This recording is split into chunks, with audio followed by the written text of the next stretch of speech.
মধ্যরাতে নিষেধাজ্ঞা শেষ হওয়ার পর সকাল থেকে প্রতিটি ছোট ট্রলারে ২০ থেকে ৩০ কেজি ইলিশ নিয়ে উপকূলে ফিরে আসছেন জেলেরা। নিষেধাজ্ঞার পরবর্তী প্রথম দিনেই ইলিশের দাম কয়েক গুণ বেড়ে গেছে।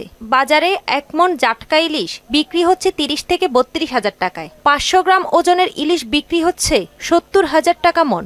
আর ১ কেজি ওজনের ওপর প্রতি মণ ইলিশ বিক্রি হচ্ছে ১,২০,০০০ টাকা দরে, যা সাধারণ মানুষের নাগালের বাইরে।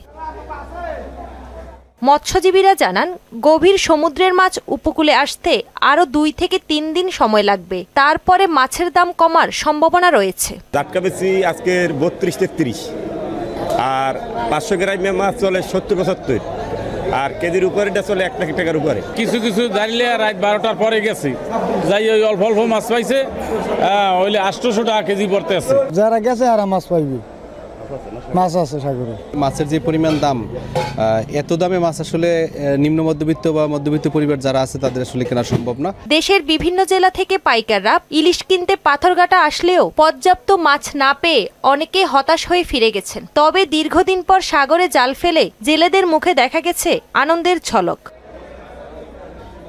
তাহসিন তারিন, মোহনা সংবাদ।